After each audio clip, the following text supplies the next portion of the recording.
Assalamualaikum warahmatullahi wabarakatuh. Perkenalkan, nama saya Muhammad Iksan. Di sini saya akan mempresentasikan materi tentang transformator. Transformator merupakan suatu peralatan listrik elektromagnetik statis yang berfungsi untuk memindahkan dan mengubah daya listrik dari suatu rangkaian listrik ke rangkaian listrik lainnya dengan frekuensi yang sama dan perbandingan transformasi tertentu melalui suatu gandengan magnet dan bekerja berdasarkan prinsip induksi elektromagnetis, di mana perbandingan tegangan antara sisi primer dan sisi sekunder berbanding lurus dengan perbandingan jumlah lilitan dan berbanding terbalik dengan perbandingan arusnya. Nah, dalam bidang teknik listrik, pemakaian transformator dikelompokkan menjadi tiga. Pertama, transformator daya. Kedua, transformator distribusi. Dan ketiga, transformator pengukuran yang terdiri dari transformator arus dan transformator tegangan. Konstruksi transformator bisa dilihat seperti di gambar. Nah, dari gambar tersebut kita tahu ada NP. NP itu adalah jumlah lilitan primer, NS jumlah lilitan sekunder, VP tegangan primer, dan VS tegangan sekunder. Sebuah trafo terdiri dari kumparan dan inti besi. Biasanya terdapat dua buah kumparan, yaitu kumparan primer dan kumparan sekunder. Kedua kumparan ini tidak berhubung secara fisik, tetapi dihubungkan oleh medan magnet. Untuk meningkatkan induksi magnetik antara dua kumparan, maka ditambahkan inti besi seperti gambar di bawah ini. Inti besi pada trafo dibedakan menjadi dua macam, yaitu pertama, inti besi tipe shell, dan yang kedua, inti besi tipe tertutup. Pada trafo dengan inti besi berbentuk shell, kumparan dikelilingi oleh inti besi. Flux magnetik pada inti besi tipe shell akan terbelah dua. Sementara kumparan primer dan kumparan sekunder digulung bersamaan. Untuk trafo yang memiliki inti besi tertutup, tidak ada pembagian flux magnetiknya. Kumparan primer dan kumparan sekunder terpisah dan dihubungkan dengan inti besi. Inti besi trafo tidak dibuat berbentuk besi tunggal, tetapi dibuat dari plat besi yang berlapis-lapis. Bentuk lapisan plat besi pada inti trafo dapat dilihat seperti gambar di bawah ini. Nah, cara menghubungkan lapisan inti besi ini juga bermacam-macam. Beberapa cara umum dapat digunakan seperti gambar di bawah ini, mana ada cara EI lamination, EE lamination pada shell type lamination, terus ada L lamination dan UI lamination untuk core type lamination. Mengapa sih inti besi trafo harus dibuat berlapis-lapis? Karena ada rugi-rugi yang terjadi. Nah, rugi-rugi yang terjadi pada inti besi disebut iron losses. Kerugian pada inti besi terdiri dari ada tiga. Pertama, ada rugi-rugi histeris. Kerugian histeris disebabkan oleh gesekan molekul yang melawan aliran gaya magnet di dalam inti besi. Gesekan molekul dalam inti besi ini menimbulkan panas. Panas yang timbul ini menunjukkan kerugian energi karena sebagian kecil energi listrik tidak dipindahkan, tetapi diubah bentuk menjadi energi panas. Panas yang tinggi juga dapat merusak trafo, sehingga pada trafo-trafo transmisi daya listrik ukuran besar harus didinginkan dengan media pendinginan. Umumnya digunakan minyak khusus untuk mendinginkan trafo ini. Kerugian dan yang kedua, ada kerugian karena eddy current atau arus eddy. Nah, kerugian karena arus eddy ini disebabkan oleh aliran sirkulasi arus yang menginduksi logam. Ini disebabkan oleh aliran flux magnetik di sekitar inti besi. Karena inti besi trafo terbuat dari konduktor, maka arus eddy yang menginduksi inti besi akan semakin besar. Arus eddy dapat menyebabkan kerugian daya pada sebuah trafo karena pada saat terjadi induksi arus listrik pada inti besi, maka sejumlah energi listrik akan diubah menjadi panas. Ini merupakan kerugian. Terus yang ketiga, ada rugi-rugi tembaga atau copper loss. Nah, rugi-rugi yang ketiga ini, rugi-rugi tembaga terjadi di kedua kumparan primer atau kumparan sekunder. Dibuat dari gulungan kawat tembaga yang dilapisi oleh isolator tipis yang disebut enamel. Umumnya kumparan disebut dari gulungan kawat yang cukup panjang. Gulungan kawat yang panjang ini akan meningkatkan hambatan dalam kumparan. Pada saat trafo dialiri arus listrik, maka hambatan kumparan ini akan mengubah sejumlah kecil arus listrik menjadi panas. Nah, bagian konstruksi dalam transformator itu ada pertama, inti besi. Inti besi berfungsi untuk mempermudah jalannya flux magnetik yang ditimbulkan oleh arus listrik yang melalui kumparan. Dibuat dari lempengan-lempengan besi tipis yang berisolasi untuk mengurangi panas sebagai rugu-rugu besi yang ditimbulkan oleh arus eddy. Yang kedua, ada kumparan transformator. Kumparan transformator adalah beberapa lilitan kawat berisolasi yang membentuk suatu kumparan atau gulungan. Kumparan tersebut terdiri dari kumparan primer dan kumparan sekunder yang diisolasi baik terhadap inti besi maupun terhadap antar kumparan dengan isolasi padat seperti karton. Kumparan tersebut sebagai alat informasi tegangan dan arus. Dan yang ketiga, ada minyak transformator. Nah, minyak transformator merupakan salah satu bahan isolasi cair yang digunakan sebagai isolasi dan pendingin pada transformator.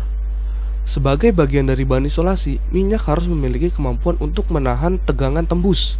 Sedangkan sebagai pendingin, minyak transformator harus mampu meredam panas yang ditimbulkan. Sehingga dengan kedua kemampuan ini, maka minyak diharapkan akan mampu melindungi transformator dari gangguan. Yang keempat, ada bushing. Nah, bushing adalah hubungan antara kumparan transformator dengan jaringan luar melalui sebuah bushing, yaitu sebuah konduktor yang diselubungi oleh isolator. Bushing sekaligus berfungsi sebagai penyekat atau isolator antara konduktor tersebut dengan tangki transformator. Pada bushing dilengkapi fasilitas untuk pengujian kondisi bushing yang sering disebut center tap. Yang kelima, ada tangki konservator. Tangki konservator ini berfungsi untuk menampung minyak cadangan dan uap atau udara akibat pemanasan trafo karena arus beban. Di antara tangki dan trafo dipasang relay Buchholz yang akan menyerap gas produksi akibat kerusakan minyak. Untuk menjaga agar minyak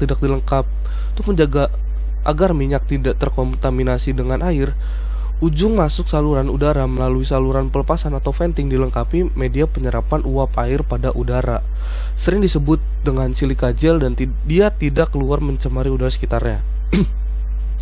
Yang keenam, ada peralatan bantu pendinginan transformator. Nah, pada inti besi dan kumparan-kumparan akan timbul panas akibat rugi-rugi tembaga. Maka panas tersebut mengakibatkan kenaikan suhu yang berlebihan. Ini akan merusak isolasi. Maka untuk mengurangi kenaikan suhu yang berlebihan, transformator perlu dilengkapi dengan alat atau sistem pendingin yang menyalurkan panas keluar transformator. Media yang dipakai pada sistem pendingin berupa udara atau gas, minyak, dan air. Terus yang ketujuh, ada alat pernapasan atau dehydrating breather. Sebagai tempat penampungan pemuaian minyak isolasi akibat panas yang timbul, maka minyak ditampung pada tangki yang sering disebut sebagai konservator. Pada konservator ini permukaan minyak diusahakan tidak boleh bersinggungan dengan udara, karena kelembapan udara yang mengandung uap air akan mengkontaminasi minyak walaupun proses pengkontaminasinya berlangsung cukup lama. Terus yang kedelapan, ada indikator-indikator. Termometer atau temperatur. Alat ini berfungsi untuk mengukur tingkat panas dari trafo, baik panasnya kumparan primer atau sekunder, juga minyak trafonya. Termometer ini bekerja atas dasar air raksa yang tersambung dengan tabung pemuaian dan tabung dengan jarum indikator derajat panas. Yang kesembilan, peralatan proteksi internal, yaitu relay Buchholz. Penggunaan relay deteksi gas pada transformator terendam minyak yaitu untuk mengamankan transformator yang didasarkan pada gangguan transformator seperti arcing, partial discharge, and overheating yang umumnya menghasilkan gas. Gas-gas tersebut dikumpulkan pada ruangan relay dan akan mengerjakan kontak-kontak alarm. Relay deteksi gas juga terdiri dari suatu peralatan yang tanggap terhadap ketidaknormalan aliran minyak yang tinggi yang timbul pada waktu transformator terjadi gangguan serius. Peralatan ini akan menggerakkan kontak trip yang pada umumnya terhubung dengan rangkaian trip pemutus arus dari instalasi transformator tersebut. Lanjut ke winding atau lilitan. Nah, lilitan kawat pada kumparan trafo. Menggulung kawat pada kumparan trafo tidak dilakukan dengan sembarangan, tetapi mengikuti aturan tertentu. Pada trafo fase tunggal terdapat dua gulungan kumparan, yaitu gulungan pada kumparan primer yang terhubung langsung ke sumber listrik dan gulungan kumparan sekunder yang terhubung langsung ke beban. Perbandingan jumlah gulungan antara kumparan primer dan sekunder akan menentukan jenis trafo, apakah jenis step up atau step down. Bila gulungan kawat pada kumparan primer lebih banyak dibandingkan dengan gulungan kawat pada kumparan sekunder, maka trafo akan berfungsi sebagai penurunan tegangan atau step down trafo. Sebaliknya, Jika gulungan kawat pada kumparan sekunder lebih banyak daripada gulungan kawat pada kumparan primer, maka trafo akan berfungsi untuk menaikkan tegangan atau step up trafo. Dan juga ada trafo impedansi, tidak menaikkan atau menurunkan tegangan, tapi digunakan untuk menyesuaikan impedansi suatu rangkaian listrik, atau dapat juga digunakan sebagai beban dan filter terhadap medan magnet. Nah, satu hal yang penting dalam lilitan kumparan trafo adalah arah lilitan.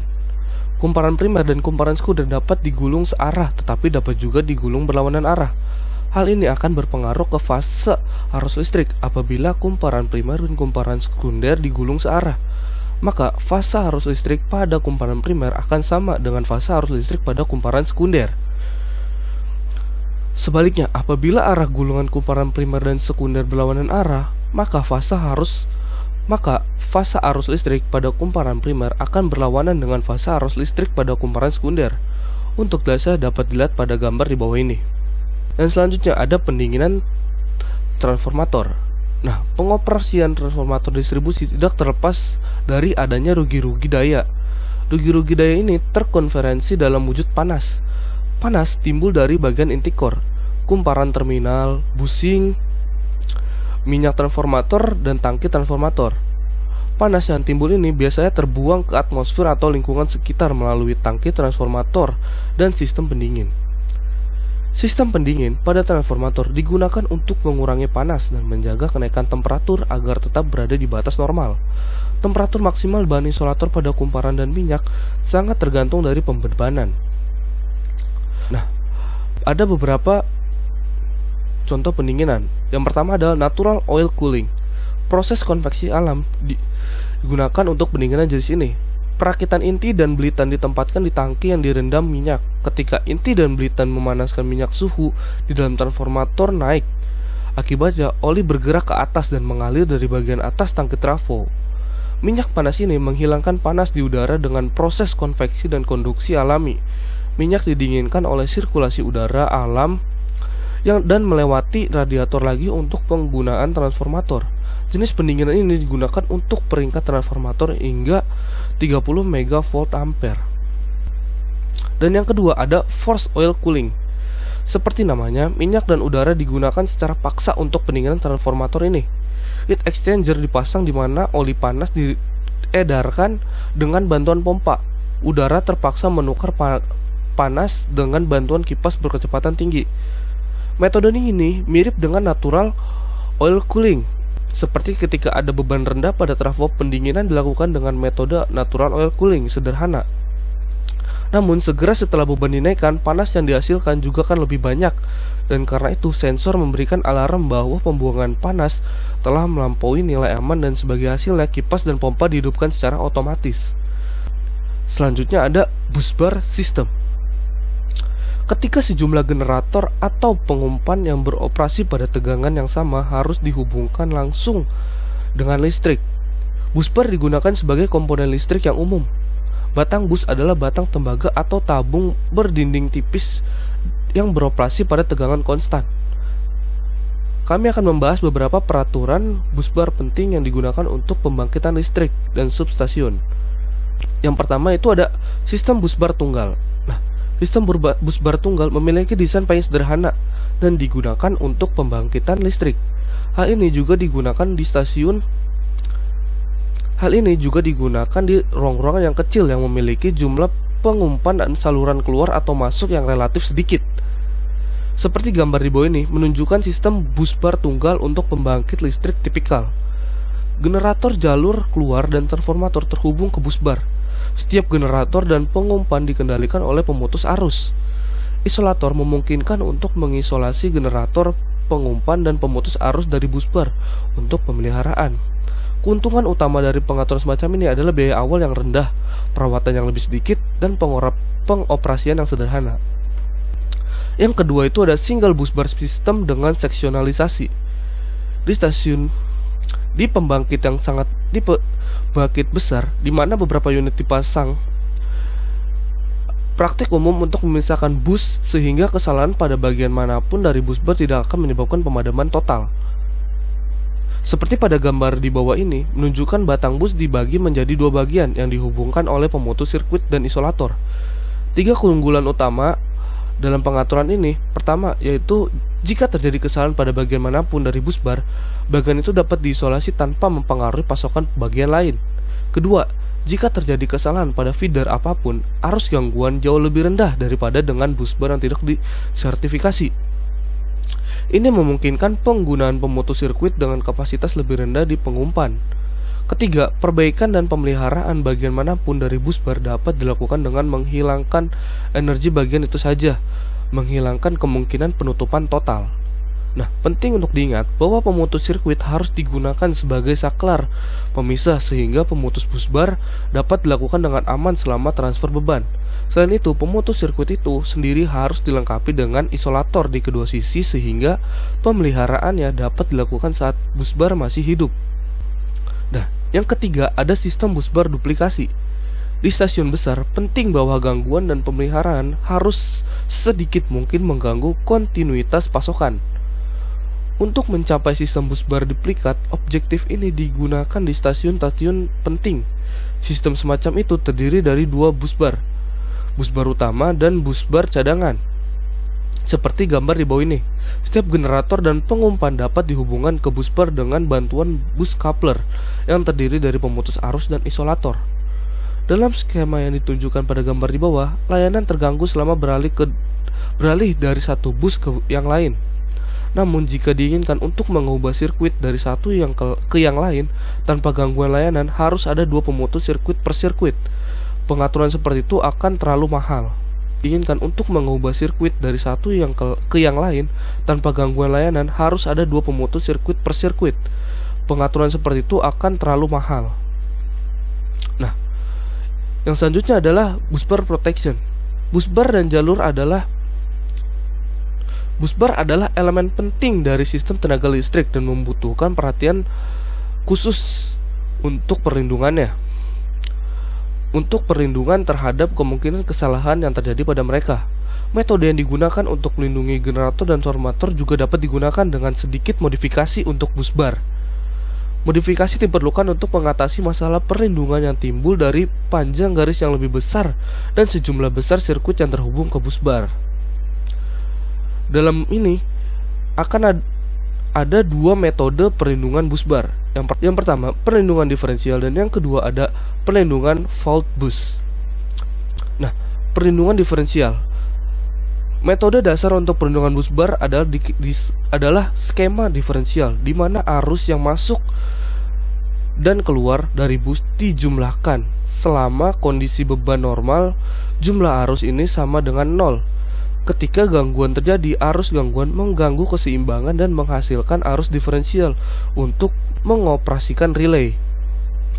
Seperti gambar di bawah ini menunjukkan diagram garis tunggal skema diferensial saat ini untuk bus bar stasiun. Sebuah generator dan pasokan yang dimuat kedua jalur mengumpankan bus bar. Transformator sekunder arus dalam lead generator di jalur 1 dan jalur 2 semuanya terhubung secara paralel. Nah, yang kedua itu ada perlindungan fault bus. Dimungkinkan untuk merancang stasiun sehingga kesalahan yang berkembang sebagian besar adalah kesalahan bumi. Ini dapat dicapai dengan menyediakan penghalang logam yang dibumikan. Sebagai bus gangguan mengelilingi setiap konduktor sepanjang seluruh panjangnya dalam struktur bus.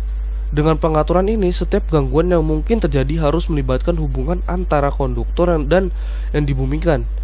Bagian logam dengan mengarahkannya aliran arus gangguan bumi adalah untuk mendeteksi kesalahan dan menentukan lokasinya. Jenis perlindungan ini dikenal sebagai perlindungan bus gangguan. Terima kasih telah mendengarkan, kurang lebihnya mohon maaf. Assalamualaikum warahmatullahi wabarakatuh.